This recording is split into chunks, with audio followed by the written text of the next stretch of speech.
तो hey guys, कैसे हैं आप सब। उम्मीद करते बहुत ही ज़्यादा अच्छे होंगे।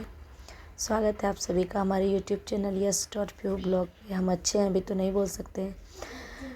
जैसे कि ये वीडियो है चतुर्था वाला, जो 4 दिन में जो दूध पानी दिया जाता है उस दिन का है ये वीडियो। तो हम अपना बेटा और बेटी से दिलवा रहे थे जो भी नियम था, मतलब दूध देने का, पानी और जो भी बना था, चावल चोखा और सब्जी हम लोग में बनता है और दाल, तो वही हो रहा था। तो वही दोनों से करवा रहे थे। और यहाँ जो भी दिया जाता है दान में वो सब कुछ ऐसा नहीं है, दिखाने का नहीं है। फिर भी हम बहुत सारा वीडियो था इसमें, बहुत सारा हम शॉर्ट भी कर दिए हैं। बस ऐसे ही दिखा रहे हैं, आप लोग कुछ माइंड मत करना कि ये दिखाने लायक नहीं है, जानते हैं। फिर भी बुरे चीज़ का है, अच्छा चीज़ नहीं है फिर भी।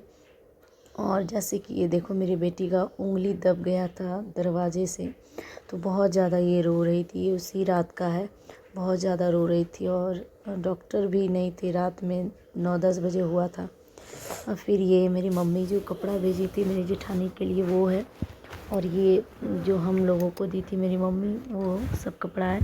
क्योंकि नियम होता है हम लोगों में कि जिस दिन बाल होता है ना, बाल और नाखून कटाया जाता है, उस दिन जिसको 10 कर्म बोला जाता है, उस दिन मायके का आया हुआ ही कपड़ा पहना जाता है। हम लोग के मायके में लास्ट दिन जो होता है श्राद्ध, उस दिन पहना जाता है। लेकिन हम लोग के ससुराल में जिस दिन नाखून बाल होता है उस दिन करवाया जाता है, मतलब पहना जाता है। तो मम्मी जैसे मेरे लिए, जैसे मेरी जेठानी लोग के लिए, तीनों के लिए दी थी। और यहाँ देखो उसके जिस दिन बाल नाखून हुआ था ना, उस दिन का है ये। बहुत ज़्यादा थकान हो गया था, बहुत ज़्यादा।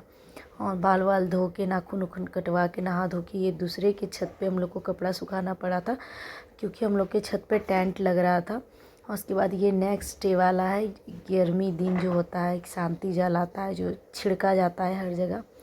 और ये रात वाला है 11वीं दिन का, जो बेटी और जमाई जो ब्राह्मण को जमाते हैं वो वाला।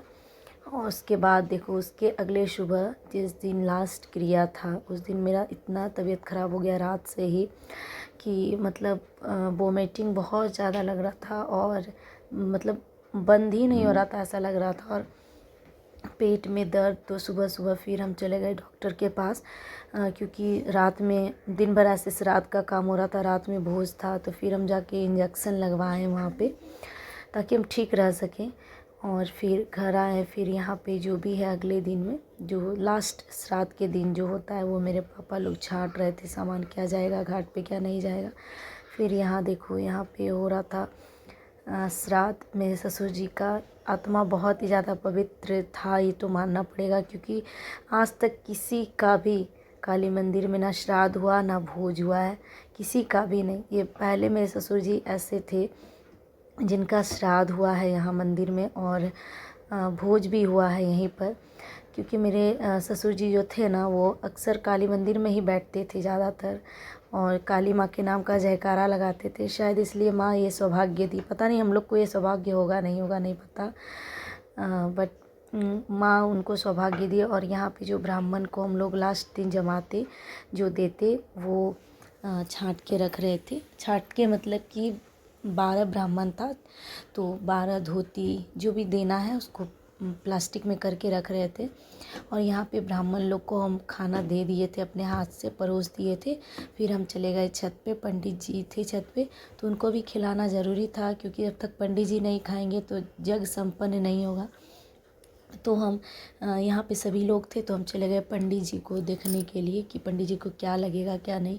फिर यहाँ पे जो भी एनवेलप में पैसा था, जो भी हम लोग कुछ क्षमता अनुसार जो भी हुआ दिए, और वो पैकेट दिए। तो फिर पहले जो बड़ा था पहले बोला पहले वो लोग देगा, फिर तुम दोनों देना।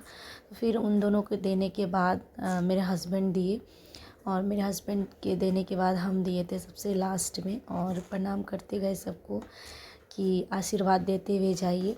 तो सभी ब्राह्मण लोग आशीर्वाद दिए, और सबसे ज़्यादा तो मायने रखता है मेरे ससुर जी का आशीर्वाद, क्योंकि वो जब तक रहे ना, मेरे साथ सब कुछ अच्छा हुआ। और वो जब से उनका साया उठा मेरे सर से, मेरे अपने ही मेरे खिलाफ़ बगावत अब कर रहे हैं। खैर छोड़ो, हम बस इतना ही कहेंगे ससुर जी को, आप जहाँ भी हैं अपना आशीर्वाद बनाए रखिएगा। कोई क्या बोलता है उससे क्या फ़र्क पड़ता है, आपके साथ जो हम किए हैं अच्छा बुरा वो आप देखिएगा।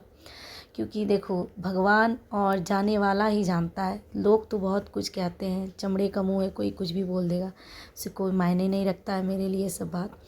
और यहाँ पे देखो पीछे जो आप लोगों ने देखा वो भी ब्राह्मण जब स्टार्टिंग नहीं किए थे खाना ना, उस टाइम का था। और यहाँ पे जो श्राद्ध वगैरह सब कुछ हो जाता है, जो कि बहुत ही बुरा मोमेंट होता है यहाँ पे, कि दूध से हाथ धुलाया जाता है कि मैं अब मेरे मम्मी पापा नहीं रहे। ये बहुत बहुत ही बुरा लगा था। और उसके बाद आशीर्वाद किया जाता है, तो यहाँ पर वही हो रहा था। तो मेरे काका ससुर आशीर्वाद कर रहे थे। ये मेरे ससुर जी के बाद वाले हैं। और अब आप लोग सोचोगे कि हम मुस्कुरा रहे हैं इतना सब कुछ होने के बाद, तो वो इसलिए क्योंकि ये मेरी बड़ी पीसी सास है और हम सिर्फ सर हिला रहे हैं। आप लोग सोचोगे सिर्फ सर क्यों हिला रहे हैं, तो ऐसा नहीं है। हम इसलिए हिला रहे हैं क्योंकि वो थोड़ा कम सुनती हैं, हम जो भी बोलते थे ज़ोर से तभी वो सुन पाती थी, तो इसलिए हम उनके सारी बात को सुन के हाँ में हाँ मिला रहे थे। तो चलो गाइस, इसी के साथ tata bye bye. Tata bye bye, मिलेंगे अगले ब्लॉग में। तब तक के लिए अगर आप सबको हमारा ब्लॉग अच्छा लगे तो लाइक कमेंट शेयर, और अगर हमारे चैनल पर नए तो हमारे चैनल को सब्सक्राइब कर लीजिए। और सब कुछ होने के बाद ये दिन में हुआ था सत्यनारायण भगवान जी का पूजा, और रात में जो नियम है मछली भात होने का वो हुआ था। तो उस टाइम हम नहाने चले गए थे, मेरा बेटा बैठा था, मेरी बेटा दोनों नीचे ही था। तो चलो गाइस, इसी के साथ बाय बाय।